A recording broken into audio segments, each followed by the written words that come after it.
জানাচ্ছি আনন্দলোকে। পুরো সপ্তাহের বিনোদনের আপডেট নিয়ে আপনাদের সাথে আছি আমি নুসরাত জেরিন। শুরুতে জানিয়ে দিচ্ছি কি কি থাকছে আজকের আনন্দলোকে। বার্লিন ইন্টারন্যাশনাল ফিল্ম ফেস্টিভ্যালের জুরি বিধান রিবেরু।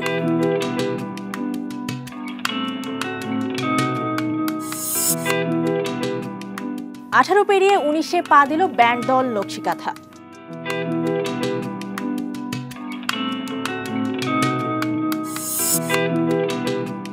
এছাড়াও থাকছে বার্লিন ইন্টারন্যাশনাল ফিল্ম ফেস্টিভ্যালে মনোনীত হওয়া বাংলাদেশি র্যাপ গানের শিল্পী তাবিব মাহমুদের কথা।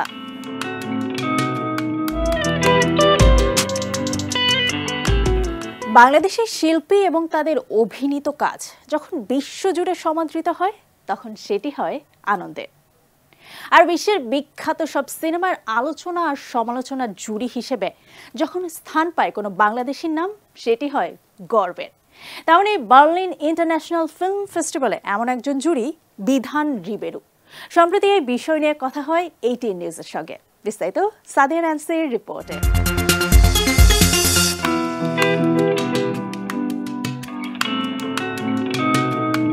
ফেব্রুয়ারির দ্বিতীয় সপ্তাহে শুরু হতে যাচ্ছে ৭৫তম বার্লিন আন্তর্জাতিক চলচ্চিত্র উৎসব। ১৯৭৮ সাল থেকে অনুষ্ঠিত এ উৎসব বিশ্বে অন্যতম মর্যাদাপূর্ণ একটি আয়োজন। প্রথমবারের মতো এ উৎসবে জুরি হিসেবে বাংলাদেশ থেকে যাচ্ছেন চলচ্চিত্র সমালোচক বিধান রিবেরু। প্রসি জুরি হিসেবে উৎসবের প্যানোরামা বিভাগের বিচারক থাকবেন তিনি। এই ধরনের আমন্ত্রণ বা ইনভাইটেশন সবসময় এটা ভালো লাগার বিষয়। এটা অনেকটা পুরস্কারের মতো। আপনি দীর্ঘদিন ধরে কাজ করছেন এবং কেউ না কেউ রেকগনাইজ করছে এই যে তোমার দীর্ঘদিনের অভিজ্ঞতা আছে, কাজেই তোমার এক্সপার্টিজ আমরা ব্যবহার করতে চাই। এমন উৎসবে অংশ নেওয়া আনন্দের, সেই সাথে সিনেমা নিয়ে নিজেদের মতামত ঝালাইয়ের সুযোগ সৃষ্টির পাশাপাশি বাংলা সিনেমার অবস্থানটাও স্পষ্ট হওয়া যায় বলছিলেন তিনি। সেই ফিল্ম ফ্র্যাটার্নিটির মানুষজন ফিল্ম নিয়ে কি ভাবছে এই মুহূর্তে, সেটা আপনি তৎক্ষণাৎভাবে আপনি একটা জানতে পারছেন সেটা, এবং আদান প্রদান করা যায়। তাই একজন বাঙালি হিসেবে শুধু ব্যক্তিগতভাবে লাভবান হওয়া নয়, রয়েছে নিজের দেশকে প্রতিনিধিত্ব করার দায়বদ্ধতাও। দায়িত্ব না নিয়ে গেলেও একটা দায়বদ্ধতা থাকে। যখন আমাদের ফিল্ম অ্যানালিসিস ওরা শোনে তখন ওরা কিন্তু খুবই অ্যাপ্রিসিয়েট করে এবং খুবই অবাক হয় যে এইভাবে একটা ফিল্মকে রিড করা যায়। কাজে ওইটা কিন্তু শুধুমাত্র ব্যক্তি বিধান রিভিউকে ওরা জাজ করে না, ওরা মনে করে যে বাংলাদেশে ফিল্ম রিডিংয়ের কালচারটা অনেক ডেভেলপড হয়ে গেছে অলরেডি। বিশ্বের বিখ্যাত অনেক নির্মাতাদের চলচ্চিত্র প্রথম প্রদর্শনী হয় এই উৎসবে। সবার আগে এসব সিনেমা জুরি হিসেবে দেখার একটা সুযোগ তৈরিটাও যেন বাড়তি পাওনা। এই সমস্ত ফেস্টিভ্যালগুলোতেই কিন্তু প্রথম প্রিমিয়ার করা হয় নিউ ক্লাসিক ফিল্মগুলোর। জুরি যারা হন তারা মাস্টার ফিল্ম মেকারদের কাজ একেবারে গরম গরম দেখতে পান, আবার ফিউচার মাস্টার ফিল্ম মেকার যারা, তাদের কাজও দেখার সুযোগ হয় এবং তাদেরকে পুরস্কার দেওয়ারও সুযোগ হয়। বিধান রিবেরু ৭৫তম কান চলচ্চিত্র উৎসবে ফিপ্রেসি জুরি হিসেবে অংশ নিয়েছিলেন। আগামী ১৩ ফেব্রুয়ারি শুরু হচ্ছে বার্লিনের এবারের আসর, শেষ হবে ২৩ ফেব্রুয়ারি। ১০ জন ১২ জন জুরির সাথে বসে যখন আলাপটা হয় তখন এটা কিন্তু ঝালাই করে নেওয়া যায় এই যে আমার অবস্থানটা কোথায়। Sadia Nancy, ATN news, Dhaka. দেশের নানা সংকট নিয়ে জনসচেতনতা বাড়াতে যে কটি ব্যান্ড কাজ করে আসছে তাদের মধ্যে অন্যতম নকশিকাথা। ২০০৭ থেকে যাত্রা করা এই ব্যান্ড ১৮ পেরিয়ে পা দিল 19-এ। গানে গানে প্রকৃতি ও পরিবেশ রক্ষার কথা বলা এই ব্যান্ডের দীর্ঘ পথ চলা কেমন ছিল তাই জানাচ্ছেন সহকর্মী শাহাদাত রিফাত।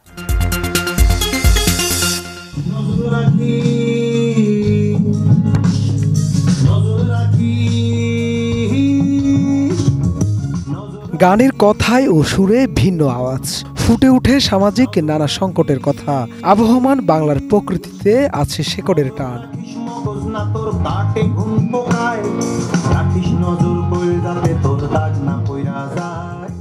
এমন সব মৌলিক গান নিয়ে দীর্ঘদিন ধরে কাজ করে যাচ্ছে দেশের জনপ্রিয় ব্যান্ড নকশিকাথা।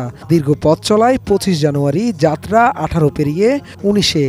এ উপলক্ষে রাজধানীর বিশ্ব সাহিত্য কেন্দ্রে ভক্ত ও শুভাকাঙ্ক্ষীদের সঙ্গে এই শুভেচ্ছা বিনিময় এবং সঙ্গীতায়োজন, যেখানে উপস্থিত ছিলেন রেনেসা ব্র্যান্ডের কর্ণধার নকিব খান।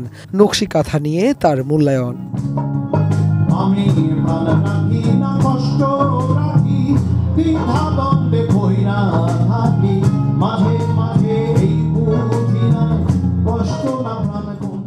আমি মনে করি নকশিকাথা আপনারা যে কাজটা করছেন এই কাজটা কিন্তু আমরা সবসময় চিন্তা করে থাকি যে আমাদের গানে লিরিক্যাল ভ্যালুজ থাকতে হবে, কোনো মেসেজ থাকতে হবে এবং মেলোডি থাকতে হবে। আমার কাছে অত্যন্ত ভালো লেগেছে।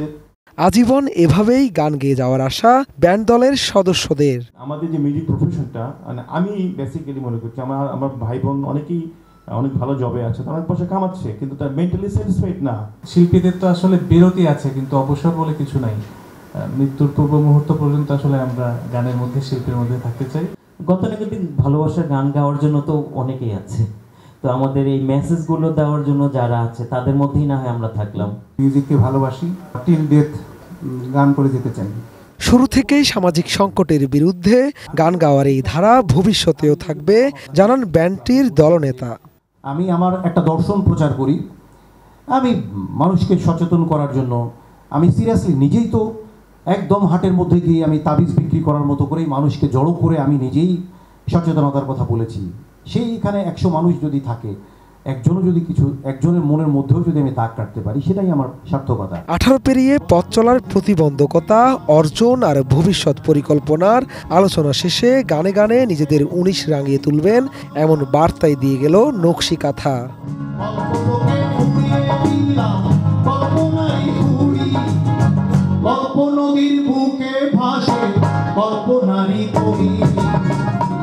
শাহাদাত রিফাত, ATN নিউজ, ঢাকা।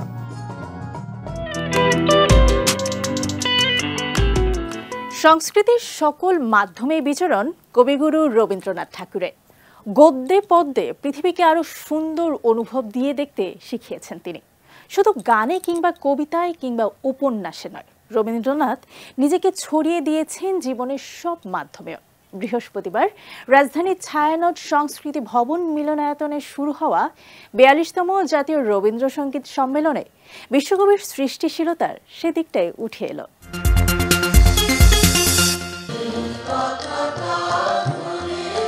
এই কথাটা ধরে রাখিস, মুক্তি তোরে পেতেই হবে, এই প্রত্যয়ে শুরু হয় এবারের জাতীয় রবীন্দ্রসঙ্গীত সম্মেলনের 43তম অধিবেশন।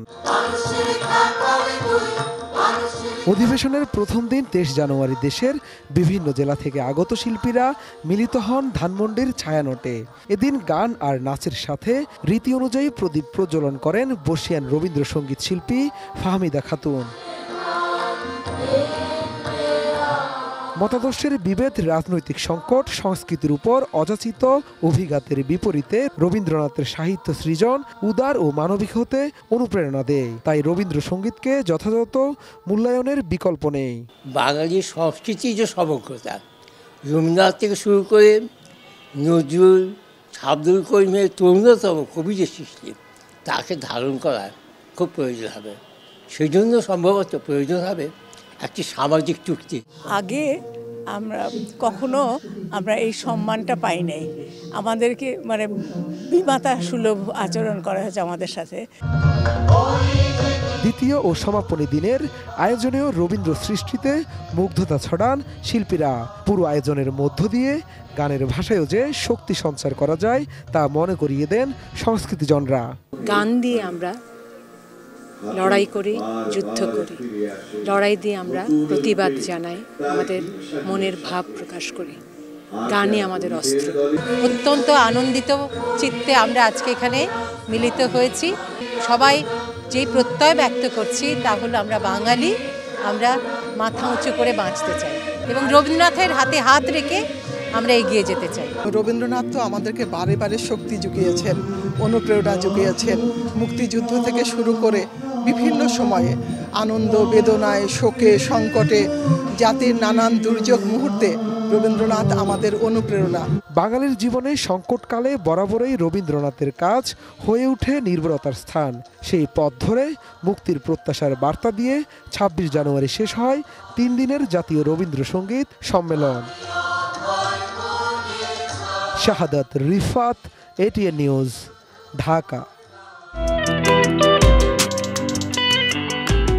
দর্শক, সময় হলো ছোট্ট একটি বিরতির। ফিরছি কিছুক্ষণ পরেই।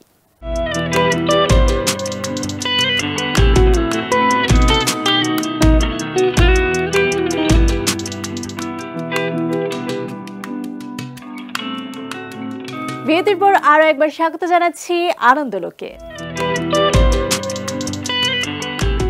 বার্লিন ইন্টারন্যাশনাল ফিল্ম ফেস্টিভ্যালে মনোনীত হয়েছে ভারতীয় বাংলা চলচ্চিত্র বাক্সবন্দী। এই চলচ্চিত্রের শিরোনাম সঙ্গীতে কণ্ঠ দিয়েছেন গাল্লি বয় খ্যাত বাংলাদেশের তাবিব মাহমুদ ও রানা মৃধা। শুধু টাকার জন্য এই শিরোনামের গানটি এখন মানুষের মুখে মুখে। সম্প্রতি তাবিব মাহমুদ কথা বলেন ATN নিউজের সঙ্গে। চাইলে খুশি সকল দুর্নীতিবাজ হতা। বাবা মায়ের ইচ্ছে ছিল একাডেমিক্যালি পড়াশোনা করেই ক্যারিয়ার করবেন, তাই ছাত্র হিসেবে নিজেকে বারবার প্রমাণ করেছেন ইতিবাচকভাবেই। তবে নিজের ভালো লাগতো মিউজিক, তাই পাঠ্য বইয়ের কবিতাকে বেছে নিতেন সুর দিতে। বলছি দেশের র্যাপ গায়ক মাহমুদ হাসান তাবিবের কথা। এভাবেই নিজের শুরুর গল্পটা বলছিলেন তাবিব। বাংলাদেশের অনেক র্যাপ গান শুনতাম, ইন্টারন্যাশনাল র্যাপ গান শুনতাম, শুনতে জিনিসটা বলতে একটা ভালো লাগা কাজ ছিল। তো আমার কাছে ছোটবেলা যেটা মনে হতো যে র্যাপ গান হচ্ছে একটা কবিতা, তো কবিতাকে র্যাপ করা যায়। সেই থেকে র্যাপ গানের প্রতি ভালো লাগা, মিউজিক নিয়ে নানা রকমের এক্সপেরিমেন্ট, অনেক ধরনের স্কিলের প্রতি আমি অনেক আগ্রহী হয়েছিলাম। সো মিউজিক কম্পোজিশনও তখন দেখলাম, মিক্স মাস্টারিং। তারপর খুব হঠাৎ করেই কিছু গান আমি তৈরি করি যে গানের মধ্যে জনপ্রিয় হয়ে যায়।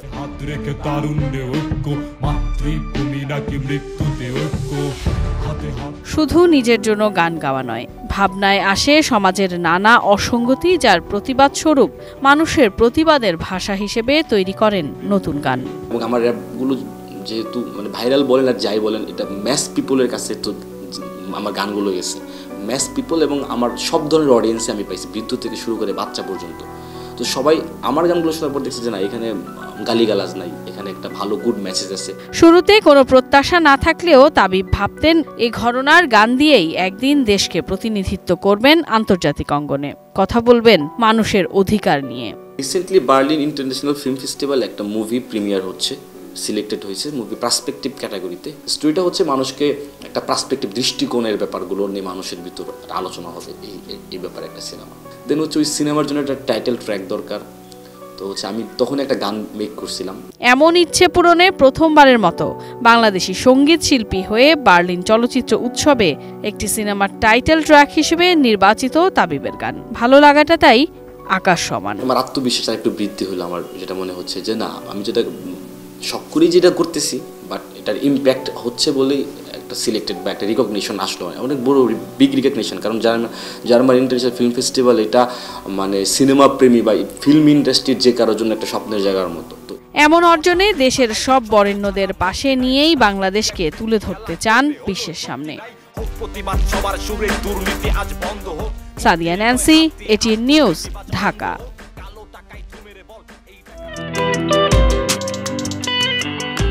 প্রতিদিন কত শত সিনেমা মুক্তি পায়, এর মধ্যে উল্লেখযোগ্য সংখ্যক সিনেমা ব্যবসা সফল হয়।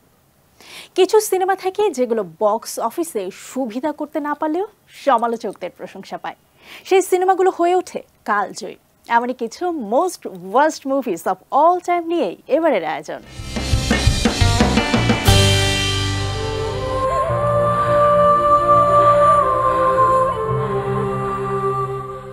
IMDb'র রেটিং অনুযায়ী সিনেমা বা সিরিজ দেখার যে মানদণ্ড তৈরি হয়েছে বিশ্বজুড়ে, সেই তালিকায় সর্বকালের সবচেয়ে বেশি দেখা সিনেমার তালিকায় প্রথম আছে 90-এর দশকের অন্যতম সেরা রোমান্টিক সিনেমা টাইটানিক। সিনেমাতে কেইট উইসলেট ও লিওনার্দো ডি ক্যাপ্রিওর সেই সরল অভিনয় এখনও মনে রেখেছে ভক্তরা।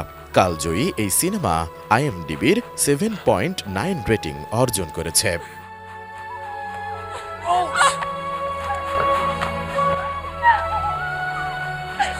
Quiet neighborhood.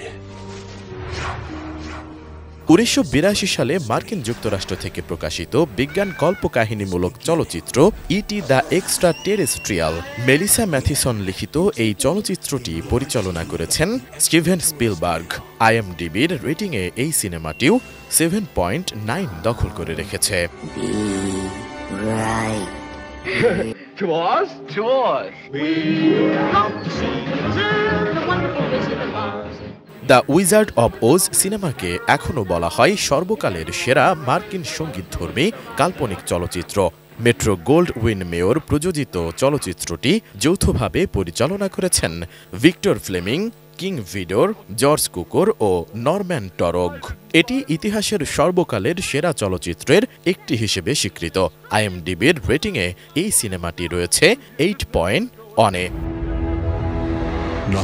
স্টার ওয়ার্স ছিল 1977 সালে নির্মিত কল্প বৈজ্ঞানিক একটি চলচ্চিত্র। সিনেমাটি মুক্তির পর এতটাই জনপ্রিয় হয় যে এই এপিসোড গিয়ে ঠেকে 4-এ। সিনেমাটি মুক্তির পর সেই সময়ের সবচেয়ে বেশি ব্যবসা সফল চলচ্চিত্র হিসেবে তালিকায় উঠে আসে। IMDb'র রেটিংয়ে এই সিনেমাটি 8.6 দখল করে রেখেছে। The Lord of the ring চলচ্চিত্র বলতে পিটার জ্যাকসন পরিচালিত 3টি চলচ্চিত্রকে বোঝায়। চলচ্চিত্র 3টির প্রকৃত নাম হচ্ছে the Fellowship of the Ring, the Lord of the Rings, the Two Towers and the Lord of the Rings, the Return of the King. IMDb'র রেটিংয়ে এই সিনেমাটি রয়েছে 9-এ। This weapon will be powerful, versatile, and indestructible. 1984 সালের 26 October মুক্তি পায় James ক্যামেরনের science fiction সিনেমা দ্য টার্মিনেটর। ওয়ার্ল্ড শোয়ার্জেনেগার অভিনীত টার্মিনেটর সিনেমায় দেখা যায় মানুষের ছদ্মবেশে রোবট মানুষকেই হত্যা করছে। টার্মিনেটর 2 দ্য জাজমেন্ট ডে মুক্তি পায় 1991 সালে, যেটি এখনও সর্বকালের সেরা সিনেমার তালিকায় রয়েছে। 8.6 IMDb'র রেটিং দখল করে রেখেছে এটি। ফ্রান্সিস ফোর্ড কপোলা পরিচালিত মার্কিন নাট্য চলচ্চিত্র দ্য গডফাদার, মারিও পুজার সর্বাধিক বিক্রিত উপন্যাস গডফাদার অবলম্বনে চলচ্চিত্রটির চিত্রনাট্য লিখেছেন কপোলা ও পুজো। এতে মার্লন ব্র্যান্ডো ও আল পাচিনো নিউ ইয়র্কের একটি মাফিয়া পরিবারের প্রধান চরিত্রে অভিনয় করেছেন। 1972 সালের সর্বোচ্চ আয়কারী চলচ্চিত্র এটি। IMDb রেটিংয়ে রয়েছে 9.2-এ।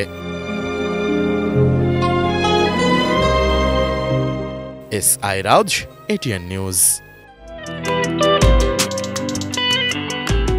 এই ছিল আনন্দলোকের আজকের আয়োজনে। দেখা হবে আগামী শুক্রবার একই সময়ে নতুন সব বিনোদনের খবর নিয়ে। ততক্ষণ পর্যন্ত ভালো থাকুন, নিরাপদে থাকুন এবং অবশ্যই ATN নিউজের সাথেই থাকুন।